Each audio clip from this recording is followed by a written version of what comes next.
welcome to An Outside View. I'm your host, Dick Sicaro, and joining me tonight is Paul Beckner, one of my guests, and also we have a special guest, Chris MacMillan. Chris, welcome on the show. Thanks for having me. As we all know by now, Chris has been a long-time Brocktonian and held office city councilor for 4 terms, 8 years. Last election, he ran for mayor. Did not make the primary, but he is now a candidate for mayor of Brockton once again. And this year, we're proud to say that he made the primary. Made it through the primary. Made it through the primary. He beat Jacob Taggart, a longstanding community activist. And he will be facing off against our incumbent mayor, Bill Carpenter, on November 3rd. So, Chris, on that note, welcome to the Outside View. And why don't you start off giving the viewers a little background and history of your political career and what you do for work, and then we'll get into some of the visions you have on your sign. Very colorful, patriotic, red, white, and blue matches Old Glory there, and vision, leadership, and action. Yeah. So why don't you give us a quick overview of what you've done in the past, and we'll get into some topics in the mayor's race. As you said, I was former 8-year city councilor for Ward 7. I've been lifelong resident for Brockton. I'm 51 years old. I have a family of three kids, and I've been married to my wife Caroline for 28 years now, just about. And so we live on the north side, and that's what encompasses where Ward 7 is. And basically, what I'm running for is because the city of Brockton, I feel, is in dire needs for a change.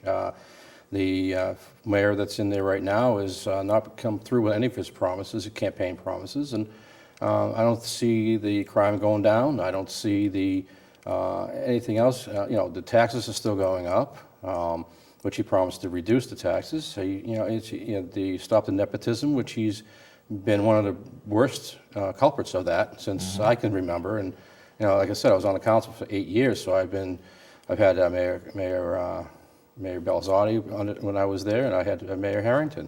So he's one of the worst ones out of those 3 since I can remember. So that's one of the reasons why I'm running. Those are some of the reasons why I'm running. We need to put someone in that office that's going to be truthful to the residents and transparent to the residents, and that's me. Well, we were disappointed with them as well. The other hats that we wear, Paul, myself, Bob Ford, and Ron Matter, and several other people that started Brocktonians for Limited Taxation.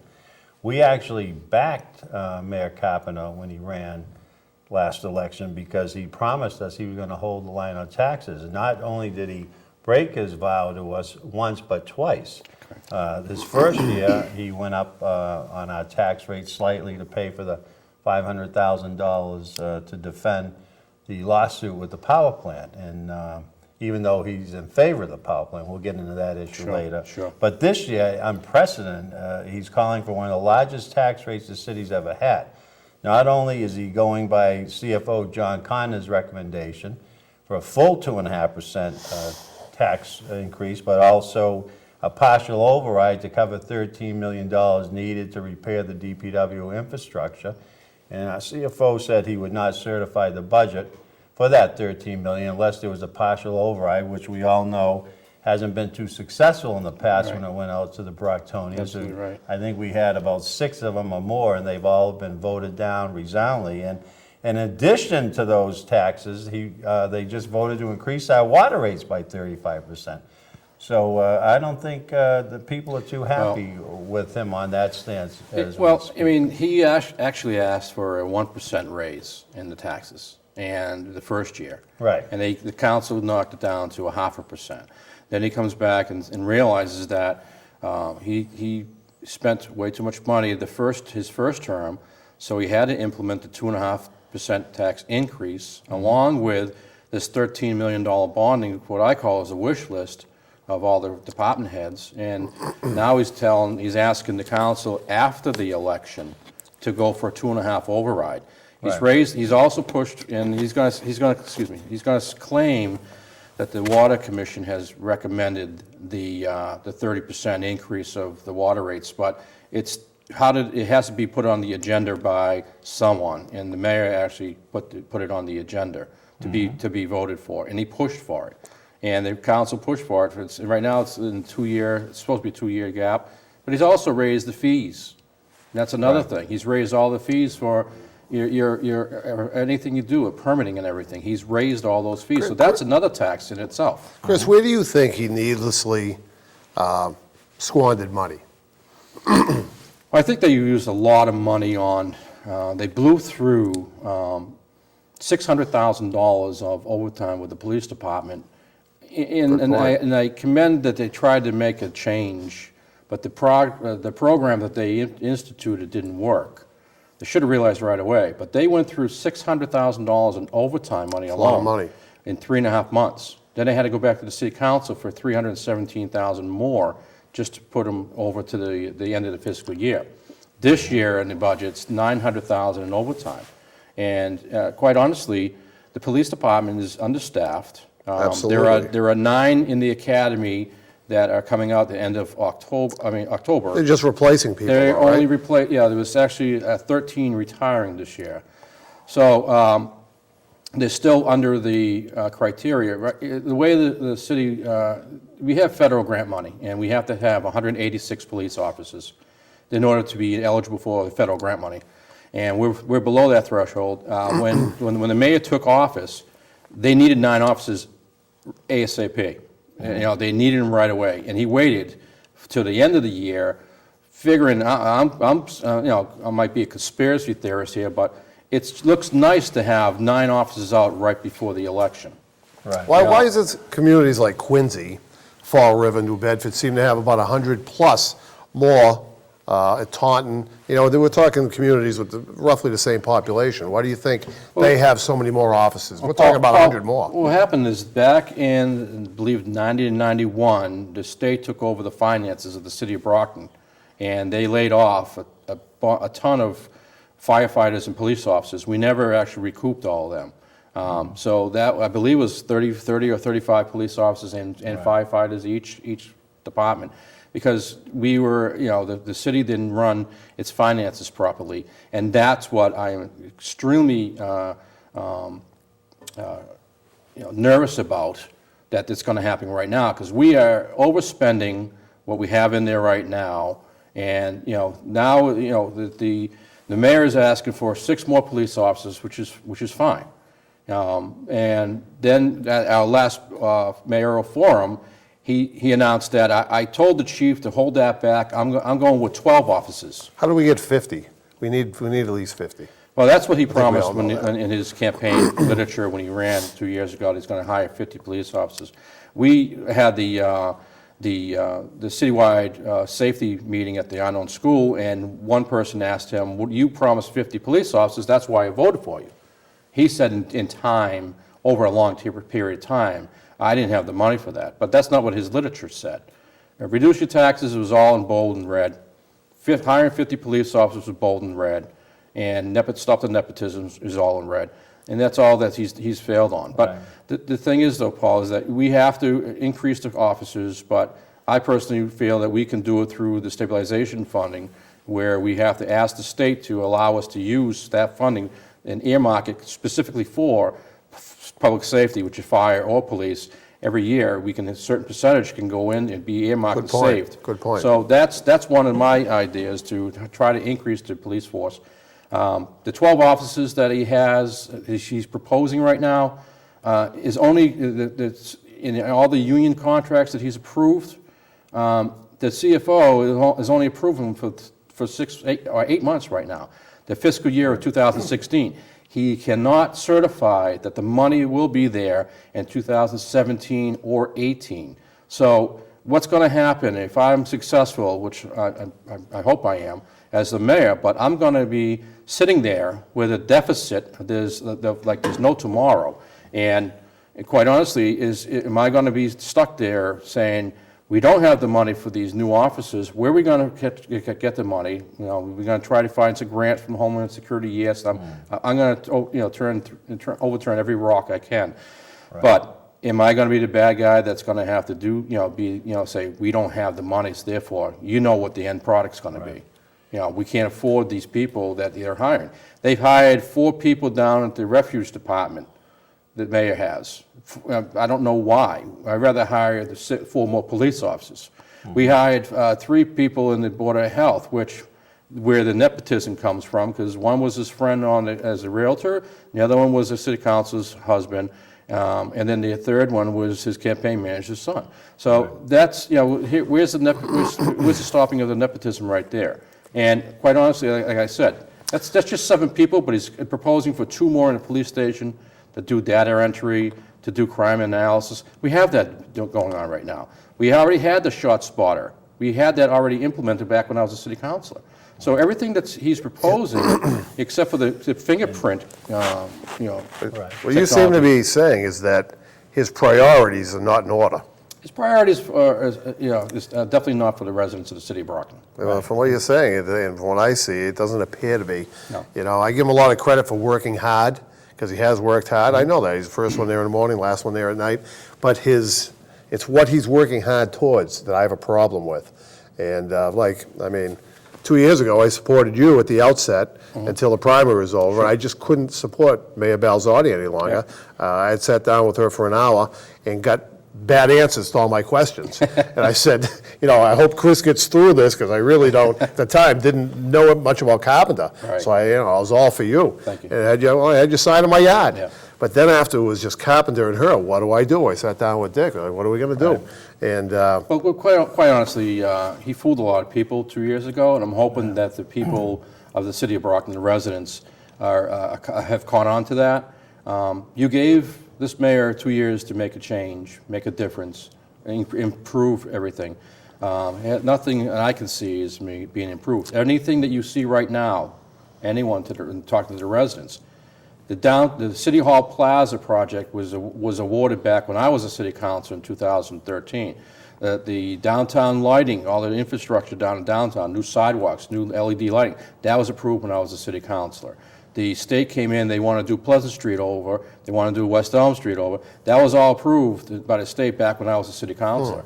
Vincente's was almost a done deal before I left at the end of 2013. They already chose that site. They were waiting for the financing to come through. The College Collaborative down downtown, Which fell through. fell through because of the governors. But when I met with Dr. Wallet, the president of the Massasoit, he already told me that when I was running for mayor, he told me that they were in talks with the UMass Boston, Bridgewater State, and themselves, along with the mayor, which was Mayor Balzotti, and they were almost very, very close to coming up with an agreement, but he can't really get into the specifics because I was running against the mayor. So that was done. It was almost a done deal when I left. I mean, a lot of these things. Trinity and Enterprise Trinity projects was as well. Are Trinity. already in the Thank works. you, Dick. Yeah, Trinity was already approved when I was a city council. So Right. anything new you see that's happening, and it's just taken a few years for them to develop everything. I think we all know that. The one thing Well, a that I lot of see people don't. going forward, and I see his main focus on all the time seems to be this power plant. Seems to be now a casino. It just seems that he's spending time, lots of time, on the wrong solutions. They're not even solutions, the wrong ideas. That's just my feeling. Yeah. And- Actually, Chris, you just came from a meeting tonight Yes. down at the GAR room at Yep. City Hall, where the planning board was considering to allow zoning to allow the power plant to go forward, and there was a packed crowd, I guess, right? It was. The media was there. Yeah, it was overwhelming, so much so that they had people, including myself, were out in the hallway. Right. But the problem is with that, is we couldn't hear a word that was really going on. Everyone's trying to get through the door. It was standing room only inside. We had councilors Sullivan, Dubois, Moses Rodriguez. They were all inside, along with Stadensky, Monahan, and myself were outside trying to listen to what's going on.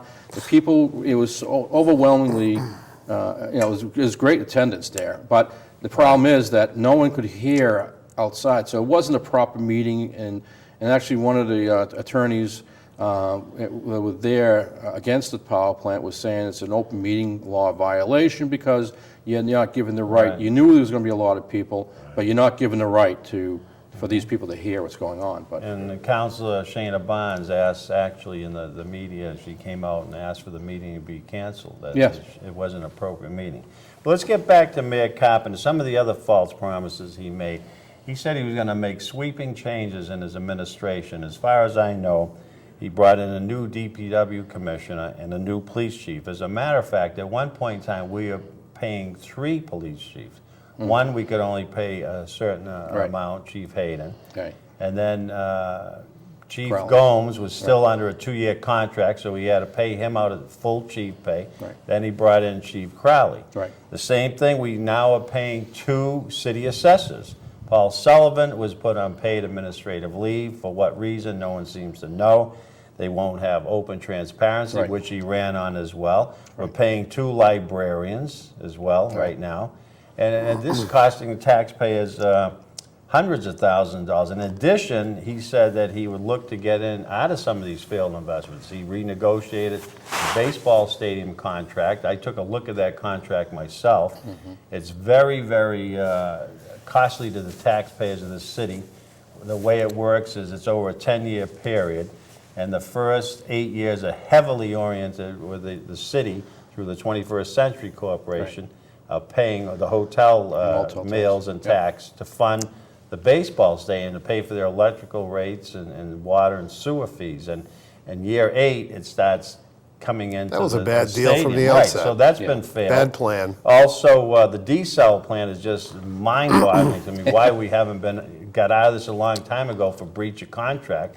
Everyone said it's ironclad, we can't get out of it. Let me- We're spending $6.3 million a year. Right. And then the last thing, Stonehill College. Every year, we hear about the council's going to go after Stonehill College to collect the fees for using our sewer system. And back in 1996, Jack Units, mayor at that time, changed their fee hookup to, from a bulk, more costly bulk rate to residential, giving a break. Right. We've been out over $3 million, and every year we're losing additional couple $100,000 a Well, year. look how much we've lost to the desal plan. I want to ask you a very direct question.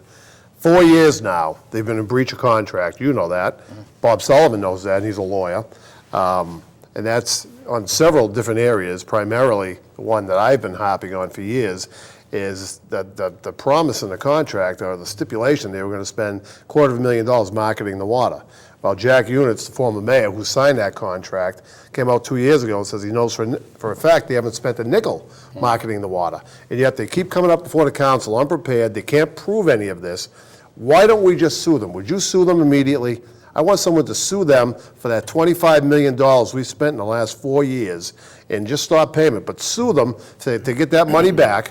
And of course, they'll pay the court costs. It's a no-brainer that we're going to win it, just might take a couple of years. Well, Would that I be an would- avenue that you might pursue? It was something I would definitely look at, Paul, but I would stop just basically paying them and let them try. Why not get that $25 million back and breach the contract 4 years ago? We can go down that avenue, but first of all, you got to stop paying them.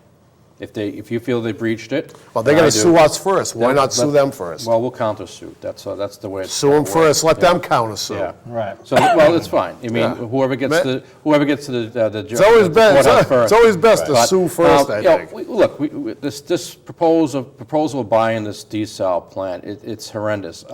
We were being told, when I was a council, we were being told by the water department and everyone else in there that saying that they did their job. They supplied the water that we asked them for, and so everything's a go. And you know, quite honestly, this last time we had that water main break in East Bridgewater, we asked them for 3.8 million gallons.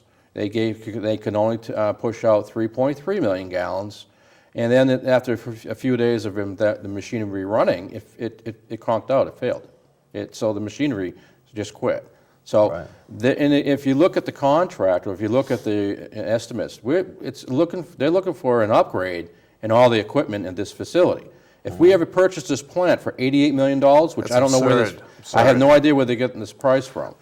Dick and I were told on my screen porch by Gary Leonard, it was going to be $4 million. He said it 3 times, and I questioned him 3 times. He said they had a plan, they all met on it, $4 million they were going to buy it. And I said, Yeah. How are you going to do that? Because they violated section 6.4 of the contract, which is $250 million to spend, they had to Right, spend right. marketing the It's true. water. I Yeah. said, you're kidding me, 6.4, that's the basis you're using to buy it for $4 million?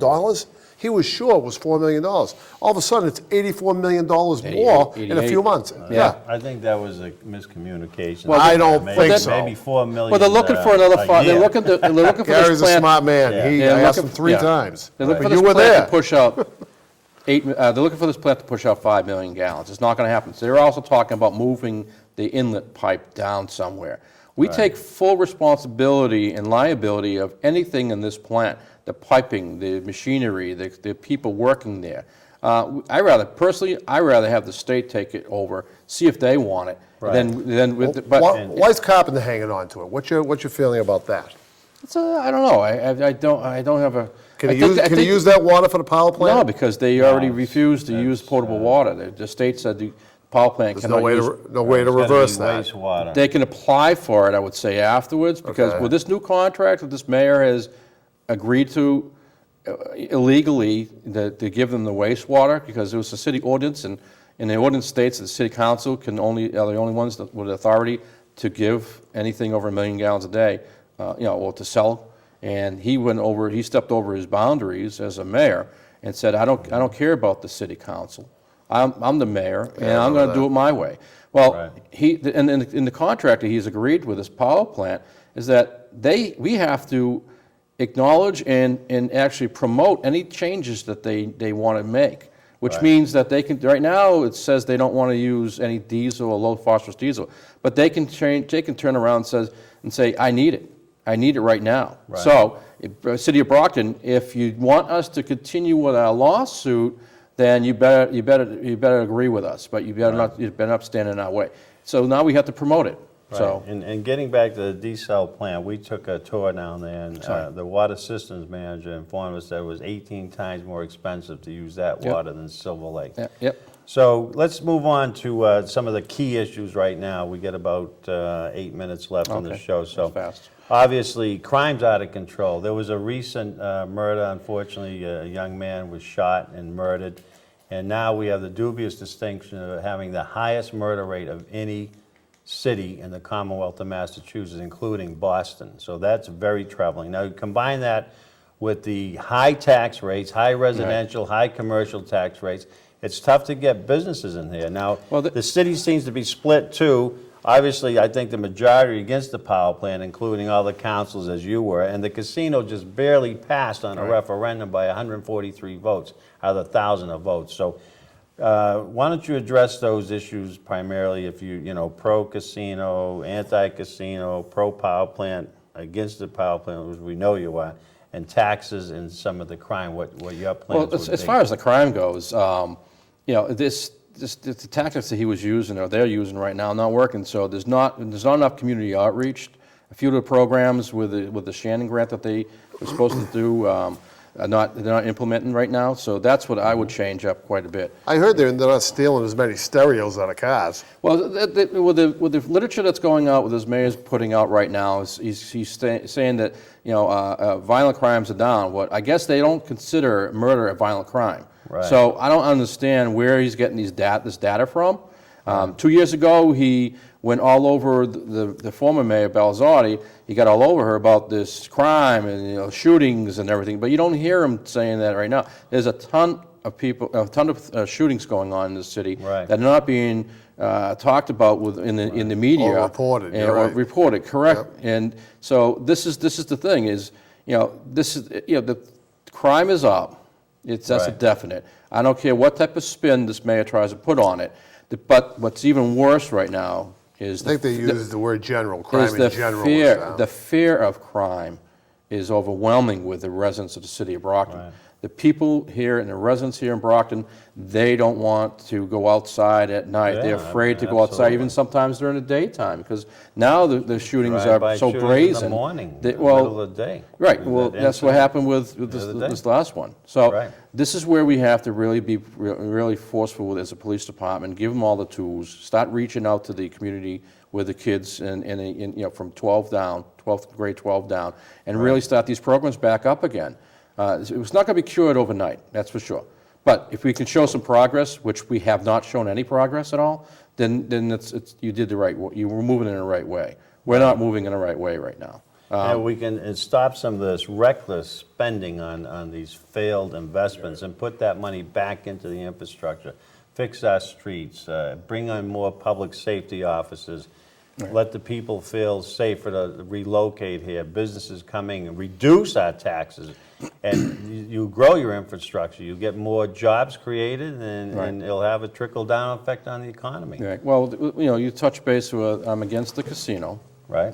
Definitely against the location of it being right across the street from the high school. I feel that we should work with Mr. Connie. If he wants to develop that property, let's sit down and have a very productive business in there. Or I would like to see some type of Faneuil Hall place in there where there are multiple restaurants and businesses in there where people can go there for a few hours a day, or a few hours a night, have a nice meal, or go shopping there. I also like to see a enclosed sports arena, sports dome. But it's not considered a dome anymore because they're made out of they're square buildings. How about a cadet training school initially, at least for a few years to Cadet? get things going, yeah. Police cadets from all around The the state state. runs that right now. It's a 20, and that's another thing too. Bring it to Brockton. The 12 officers that are supposed to be coming in, they're not going to be here till next year, towards the end of the year, because the process it goes through, it's a 24-week cadet. The cadets go through the process for they're 24 weeks in the academy. But it takes the background between getting the list from civil service, looking it over, picking the people, doing the background checks on them, making sure everything's fine, psychological and everything like that. By the time they go into the academy, you're talking about maybe next October or next November that they're going to be out of the academy. We need someone right now. We need people here now. Right. It's unfortunate that this mayor didn't realize it in the first year he was in to do this right away.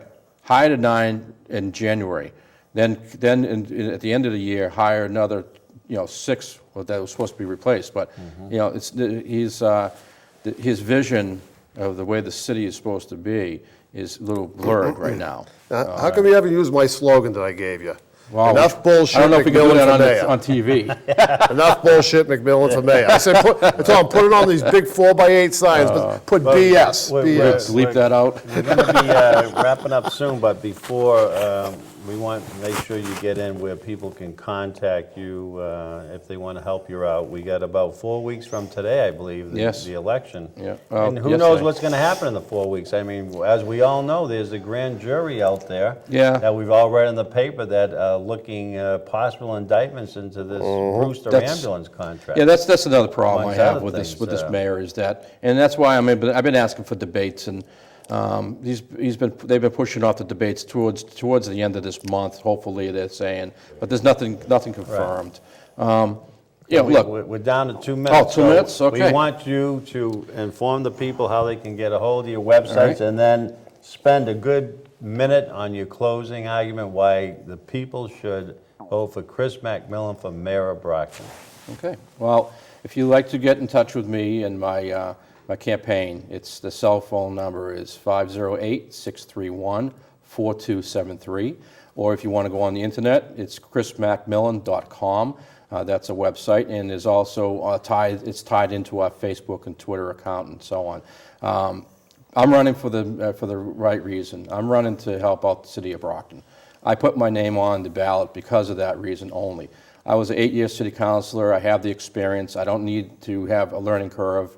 We need to have someone in there in the office that represents all the people, not just the special interest people. And that's me right here. I'm the one that's going to be the one that's hired by the residents of the city of Brockton. That I'm going to work for all the residents of the city of Brockton. And we need to really change this thing up. Give me the 2 years, please. I ask for your vote November 3rd. Give me your 2 years. Let me see what I can do. I know I can do a lot better job than we're going right now. We need help. And Brockton, you deserve better right now in the mayor's office. You definitely deserve better. So on November 3rd, again, I hope you would vote for me. Well, thank you, Chris, for Thank you joining so us. We much. wish you the best of luck. thank you. I'm in with the you, brother. election. Thank And you. People, don't forget, November 3rd, get out and exercise your right to vote. And till next time on An Outside View, take care.